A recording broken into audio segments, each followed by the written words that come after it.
Hello guys, good evening.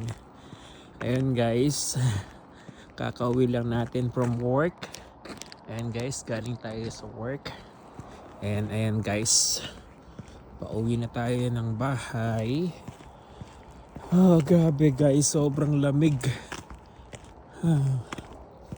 Mag-isa lang tayo ngayon guys. So, from our work, ayan guys, naglalakad lang tayo pauwi. Sobrang lamig, grabe guys. Lamig, tinan nyo yung ice nagme-melt, yung snow. Grabe, sobrang lamig guys. So yun guys, lakad pa more. So yun. Alam niyo naman guys, kailangan natin magtiis. At least na exercise tayo ngayon today guys. Sobrang lamig yan ng kamay ko guys. Ayun, thank God natapos namin yung isang araw. Thank God kasi malakas tayo. At eto ngayon,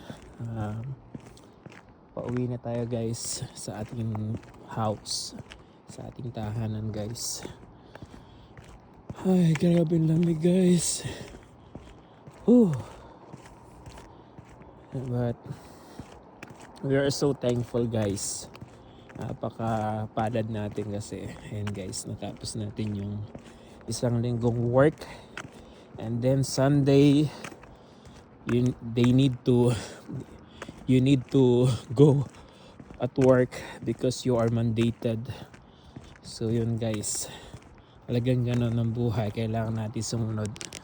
Tingnan nyo guys, ang laki ng mga puno dito sa Canada. See, grabe, ang laki ng puno na to guys. Mga puno dito guys, sobrang tataas, mas mataas pa sa poste ng kuryente. So yun guys, I am walking right now. Kailangan natin mag-walk. Alam niyo naman, mahirap tayo ngayon. Kailangan nating maranasan mag-walk. Tingnan niyo naman yung mga bahay dito, lalaki rin. Grabe, laki ng mga bahay dito guys. At ang lamig, sobrang lamig guys. Ewan ko ba bakit ang lamig dito sa dito sa Canada. Grabe. So, lakad-lakad lang tayo guys. Yan guys, grabe ang lamig. Tingnan nyo naman. Yan yung nilakad ko, layo. Grabe. Ang lamig na ng kamay ko guys. Lakad-lakad lang pag may time. Siguro tagal na ako hindi nakakapaglakad ng ganito kalayo guys, from my house to from my work to my house. Minsan maglalakad ka.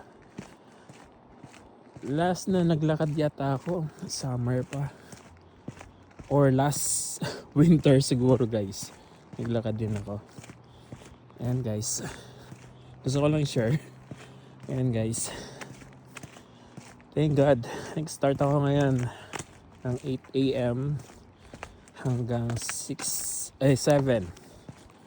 Actually, kulang sa 7. Pero 7 na rin yun, PM.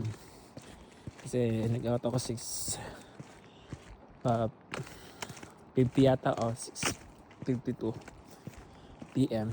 So ang tagal din ng oras ko guys sa work. Grabe lamig guys, sobrang lamig, but it's good to walk. It's better for me to walk guys.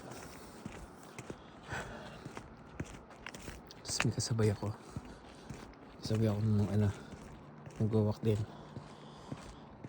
So shortcut lang tayo ngayon guys.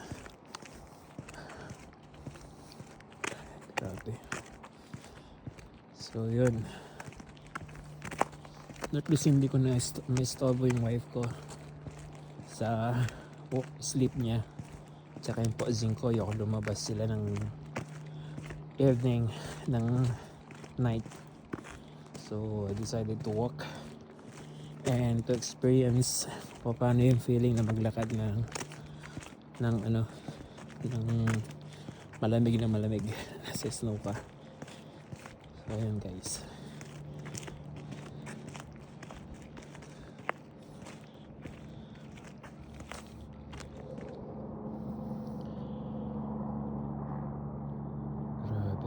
Grabe yung lamig guys.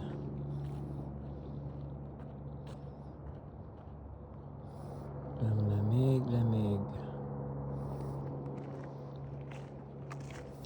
Sobrang lamig guys. Nandiyan naman sa Canada. Masyadong malamig. Ay. Grabe yung lakad na to. Siguro maglalakad tayo na mga 15 minutes walk.